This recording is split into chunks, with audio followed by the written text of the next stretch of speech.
खूबसूरत बयान दिया है मौलाना इलियास कादरी ने नमाज के बारे में। सलातुल तस्बीह, इसे हम ज़िंदगी में एक बार पढ़ना ज़रूरी है। तो आइए देखते हैं हम सलातुल तस्बीह की क्या फजीलत है और क्या उसके अरकान हैं। गौर से सुनना ये बयान, पसंद आए तो लाइक शेयर कमेंट ज़रूर करें। सलातो तस्बीह को सलातो तस्बीह क्यों कहते हैं? इसमें 300 बार मखसूस तस्बीह पढ़ी जाती है। क्या अकेले सलातो तस्बीह पढ़ सकते हैं? बिल्कुल पढ़ सकते हैं। सलातो तस्बीह पढ़ने की क्या फजीलत है? इस नमाज का बेइंतहा सवाब है। अल्लाह के प्यारे प्यारे आखिरी नबी सल्लल्लाहु अलैहि वसल्लम ने अपने चचा जान हजरत सैयदुना अब्बास रज़ी अल्लाह तआला अन्हु से फरमाया कि ऐ मेरे चचा जान, अगर हो सके तो सलातो तस्बीह हर रोज एक बार पढ़िए, और अगर रोजाना ना हो सके तो हर जुम्मे को एक बार पढ़ लीजिए, और ये भी ना हो सके तो हर महीने में एक बार, और ये भी ना हो सके तो साल में एक बार, और ये भी ना हो सके तो उम्र में एक बार। हर वक्त गैर मकरूह में ये सलातो तस्बीह पढ़ सकते हैं, और बेहतर ये कि जोहर से पहले पढ़े। यानी जोहर की नमाज का वक्त शुरू हो गया तो अब पहले सलातो तस्बीह पढ़ ले, फिर नमाज जोहर पढ़े, ये बेहतर है।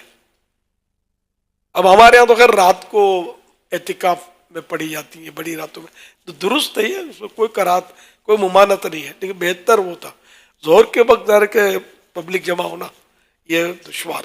सलातो तस्बीह में पढ़ी जाने वाली जो तस्बीहात हैं, क्या उनको उंगलियों पर गिन सकते हैं? उंगलियों पर नहीं, सिर्फ यूं यूं करके नहीं, बल्कि यूं जैसे एक पढ़ ली तो ये पहला पोरा है, ये पोरे कहलाते हैं।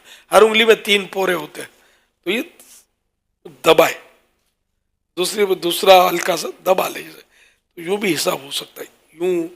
यूं गिनने बैठेंगे या तस्बीह हाथ में रखेंगे तो ये तरीका दुरुस्त नहीं होगा। सलातो तस्बीह की जमाअत के लिए कितने लोगों का होना जरूरी है?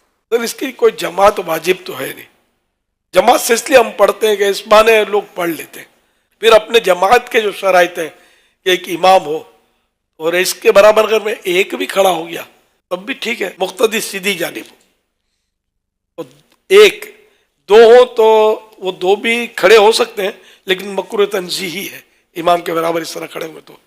और 3 अगर इमाम के साथ इस तरह खड़े हुए तो अब मकरूह तहरीमी है। 3 की सब पूरी होती है, तो अब इमाम का आगे होना जरूरी है। अगर 2 से ज़्यादा मुक्तदी इमाम के करीब खड़े हो गए तो जिस तरह ये फेल मकरूह, तो नमाज भी मकरूह तहरीमी वाजिबुल आदा होगी अगर 3 बंदे करीब होकर खड़े हो जाते हैं इस तरह। तो वरना ये कि इमाम अगर आगे बढ़ गया ना, जगह है, इमाम आगे बढ़ गया तो फिर वो करात दफा हो जाएगी ना। जी बिल्कुल। तीसरा आया या दूसरा आया तो इमाम आगे बढ़ जाए। बेहतर जमात के बगैर ही, हाँ, अकेले ही पढ़ना बेहतर है।